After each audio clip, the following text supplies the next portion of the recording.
रश्मि का विवाह जगन्नाथ जी ने बहुत ही भव्य तरीके से किए थे। अपनी सामर्थ्य के हिसाब से उन्होंने बहुत दिया, कर्ज भी बहुत सिर पे चढ़ गया था। इकलौती बेटी को ससुराल वाले ज़्यादा ना सुनाए, इसके लिए उन्होंने ये सब किया था।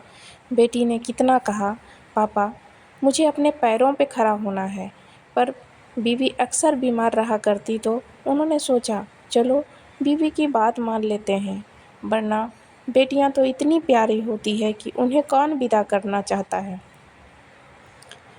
पर यही रीत है, राजा जनक को भी बेटी विदा करनी पड़ी थी, तो हम कैसे बेटी को रख सकते हैं। अपने हैसियत के हिसाब से जगन्नाथ जी ने बहुत लेन देन किया था, लेकिन बेटी की सास का चेहरा देख के लग नहीं रहा था कि वो खुश हैं। रश्मि की माँ कह रही थी, हाय मेरा फूल, हाय मेरा दिल बैठा जा रहा है, जाने कैसे लोग हैं, फूल सी बेटी दे दी, फिर भी चेहरे कैसे बना रखे हैं, जाने कैसे रखेंगे मेरी बेटी को। विदाई के बाद रात आंखों में ही कटी। राजेश, रश्मि का भाई, पगफेरे की रस्म के लिए रश्मि को लेने गया। वहाँ भी अच्छे से उसका स्वागत नहीं हुआ। राजेश को कुछ सही नहीं लगा।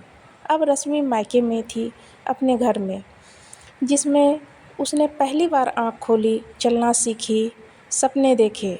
बचपन से ये ही सुनती आई थी कि तुम्हें पराए घर जाना है। उधर ससुराल में सब ने कहा अब यही तुम्हारा घर है, लेकिन अपना सा क्यों नहीं था ये घर। माँ के आंचल की महक क्यों नहीं थी यहाँ। ऐसे ही सवाल रश्मि के अंतर मन में चल रहे थे, पर जवाब किससे मांगे।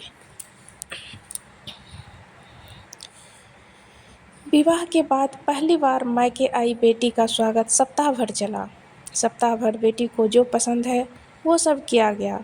वापस ससुराल जाते समय पिता ने बेटी को एक अति सुगंधित अगरबत्ती का पूरा दिया और कहा कि बेटी तुम जब ससुराल में पूजा करोगी तब यह अगरबत्ती जरूर जलाना।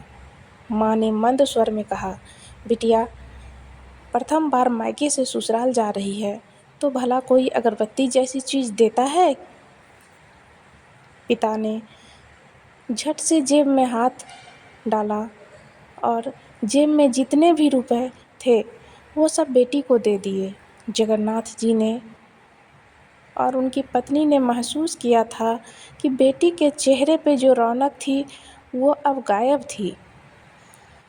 वो एक ही रात में पराई हो चुकी थी, वरना वो एक बर्थडे पार्टी से आती तो पूरी रामायण सुना देती। आज तो ससुराल से आई है, फिर भी कुछ नहीं कहा। समझ तो दोनों लोग रहे थे, पर एक दूसरे से नज़रें चुरा रहे थे।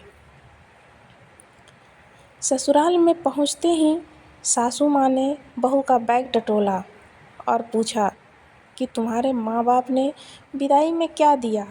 कुछ विशेष न मिलने पर उनकी नज़र अगरबत्ती के पूरे पर पड़ी।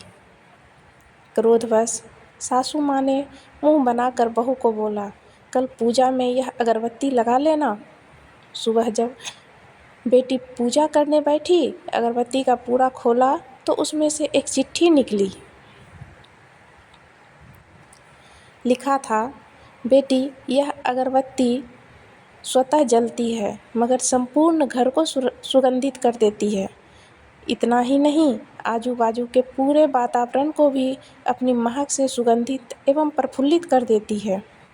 हो सकता है कि तुम कभी पति से कुछ समय के लिए रूठ जाओगी या कभी अपने सास ससुर से नाराज हो जाओगी, कभी देवर या ननद से भी रूठोगी, कभी तुम्हें किसी से बात सुननी पड़ जाए या फिर आस पड़ोस के बर्ताव पर तुम्हारा दिल खट्टा हो जाए।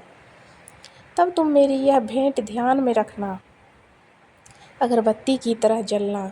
जैसे अगरबत्ती स्वयं जलते हुए पूरे घर को, संपूर्ण परिसर को सुगंधित और प्रफुल्लित कर ऊर्जा से भरती है, ठीक उसी तरह तुम स्वतः सहन करते हुए ससुराल को अपना मायका समझकर सबको अपने व्यवहार और कर्म से सुगंधित और प्रफुल्लित करना। बेटी चिट्ठी पढ़कर फपक फपक कर रोने लगी। सासू माँ दौड़ कर आई। पति और ससुर जी भी पूजा घर में पहुँचे, जहाँ बहू रो रही थी। अरे हाथ जल गया क्या?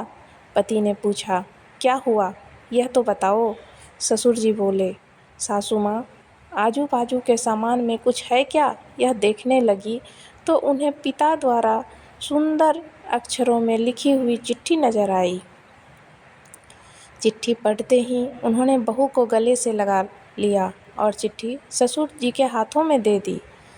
चश्मा न पहने होने की वजह से चिट्ठी बेटे को देकर पढ़ने के लिए कहा। सारी बात समझते हुए संपूर्ण घर अस्तव्यस्त हो गया। सासू माँ उच्च स्वर में बोली, अरे यह चिट्ठी फ्रेम करानी है। यह मेरी बहू को मिली हुई सबसे अनमोल भेंट है। पूजा घर के बाजू में ही इसका फ्रेम होना चाहिए और फिर सदैव वह फ्रेम अपने शब्दों से संपूर्ण घर और अगल बगल के वातावरण को अपने अर्थ से महकाता रहा और अंततः अगरबत्ती का पूरा खत्म होने के बावजूद भी उसकी महक परिवार में बनी रही।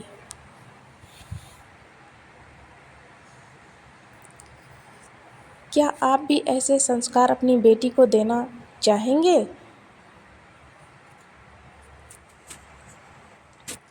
क्या बहू कभी बेटी बन पाएगी?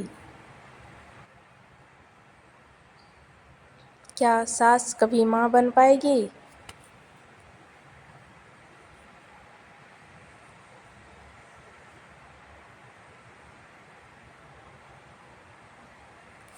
क्यों बहू की गलतियों को बेटी की तरह माफ़ नहीं किया जा सकता? ऐसे ही कुछ सवालों के साथ आपको छोड़े जा रही हूँ। अपनी प्रतिक्रिया कमेंट बॉक्स में ज़रूर दीजिएगा।